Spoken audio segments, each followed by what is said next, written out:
Class 11th के सभी विद्यार्थी ध्यान दें। आज की इस वीडियो में साइंस का पेपर हम कंप्लीट करेंगे। तो त्रैमासिक परीक्षा के लिए इम्पोर्टेंट क्वेश्चन मैं आपको इस वीडियो में कंप्लीट करवाने वाली हूं। तो पूरा वीडियो आपको लास्ट तक देखना है और सारे प्रश्नों को अच्छे से कंप्लीट करना है। तो देखिए यहाँ पे आपके सही विकल्प भी मैंने कंप्लीट कर दिए हैं और रिक्त स्थानों को भी मैंने भर दिया है। तो चलिए अच्छे से इनको हम समझ लेते हैं। तो पहला प्रश्न है जिसमें आपको सही विकल्प करने हैं। तो खाद्य पदार्थों का कार्बन डाइऑक्साइड और पानी में टूटना किस प्रकार की अभिक्रिया है? तो ऊष्माशोषी अभिक्रिया है। दूसरा है आपका Fe2O3। ये आपकी जो अभिक्रिया है ये कौन सी अभिक्रिया है? तो यह विस्थापन अभिक्रिया है। तीसरा है किसी रासायनिक अभिक्रिया में भाग लेने वाले पदार्थ कहलाते हैं? तो अभिकारक कहलाते हैं। दूसरा है H2 का योग एवं O2 का ह्रास कहलाता है? तो अपचयन अभिक्रिया कहलाता है, जिसमें H2 का योग और O2 का ह्रास होता है। पांचवा है टूटी हड्डियों को जोड़ने के लिए प्लास्टर चढ़ाते समय किस पदार्थ का उपयोग होता है? तो प्लास्टर ऑफ पेरिस का प्रयोग होता है। और छठा है आपका दही में पाए जाने वाला अम्ल। तो लैक्टिक अम्ल दही में पाया जाता है। दूसरा है रिक्त स्थान भरिए। तो पहला है मानव शरीर में ऑक्सीजन परिवहन के लिए उत्तरदायी वर्णक डेडेस है? तो हीमोग्लोबिन इसके लिए उत्तरदायी वर्णक है। और पादपों में जल का संवहन डेडेस ऊतक द्वारा होता है? तो जाइलम के द्वारा होता है। और तीसरा है कपाल तंत्रिकाओं और मेरु तंत्रिकाओं से मिलकर डेडेस तंत्रिका का निर्माण होता है। तो इसका आंसर आपको भर लेना है और साथ में पूरे प्रश्नों का स्क्रीनशॉट लेते चले और अच्छे से आप कंप्लीट कर लें। तो चलिए हमारे तीसरे प्रश्न की ओर हम बढ़ते हैं। ये आपका तीसरा प्रश्न है। ये आपका चौथा है। यहाँ पे रिक्त स्थान। अग्नाशय से निकलने वाले प्रोटीन पाचक विकार का नाम डेडेस है? तो ट्रिप्सन।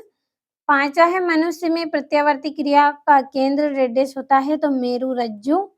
छठा है मनुष्य के मस्तिष्क में सोचने वाला भाग डेडेस होता है? तो प्रामस्तिष्क। और तीसरे प्रश्न में आपको एक वाक्य में उत्तर करने हैं। तो पहला है चांदी के आभूषण पर काली परत किसकी होती है? तो सिल्वर और सल्फाइड की होती है। दूसरा है CaOCl2 का प्रचलित नाम क्या है? तो रंजक चूर्ण। तीसरा है किस धमनी में विऑक्सीजनीकृत रुधिर प्रवाहित होता है? तो महाधमनी में। चौथा है मानव उत्सर्जन तंत्र की कार्यात्मक इकाई क्या है? तो नेफ्रॉन। और पांचवा है किस हार्मोन्स की कमी से मधुमेह रोग होता है? तो इंसुलिन हार्मोन्स। और छठा है आपका एक आपतित किरण समतल दर्पण पर 30 डिग्री का आपतन कोण बनाती है? तो वह परावर्तन कोण का मान क्या होगा? तो 30 डिग्री होगा। तो ये आपके एक वाक्य में उत्तर हो गए हैं। और चौथा प्रश्न है आपका जिसमें सही जोड़ी आपको बनानी है। तो पहली जोड़ी है नेत्र रोग। तो इसका आएगा धुंधला दिखना। दूसरा है तारों का टिमटिमाना। तो इसका आएगा आपका वायुमंडलीय अपवर्तन। तीसरा है उत्तल लेंस। तो इसका आंसर आएगा बीच में मोटा तथा किनारों पर पतला। चौथा है डायोप्टर। तो इसकी जोड़ी रहेगी लेंस की क्षमता। पांचवा है एक सरल रेखी पथ। तो इसकी जोड़ी है प्रकाश किरण।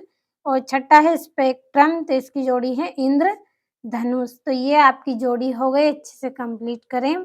और पांचवें प्रश्न में आपको सत्य असत्य भरने हैं। तो इनके आंसरों को भी आपको अच्छे से कंप्लीट कर लेना है।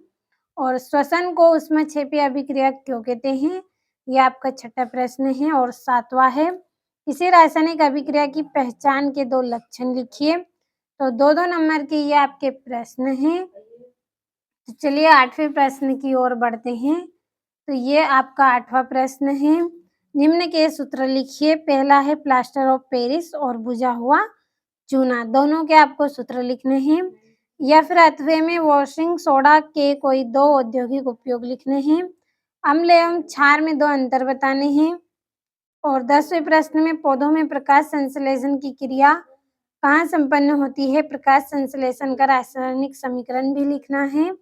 और विषम पोषण की परिभाषा आपको लिखनी है और रक्त और लसिका में 2 अंतर करने हैं और 12वें प्रश्न में आयोडीन युक्त नमक का उपयोग करने की सलाह क्यों दी जाती है और मनुष्य के शरीर में पाचन के उपरांत अवशोषण की क्रिया किस भाग में पूर्ण होती है और 13वें प्रश्न में मनुष्य में प्रत्यावर्ती क्रिया के 2 उदाहरण लिखिए और 14वां है अपसारी लेंस के 2 गुण लिखिए और उत्तल दर्पण के 2 अनुप्रयोग लिखिए और 16वें प्रश्न में प्रकाश के विक्षेपण की क्रिया को स्पष्ट कीजिए और वियोजन अभिक्रिया किसे कहते हैं और भौतिक परिवर्तन किसे कहते हैं। तो सारे 2-2 नंबर के प्रश्न हैं, अच्छे से कंप्लीट आपको कर लेना है।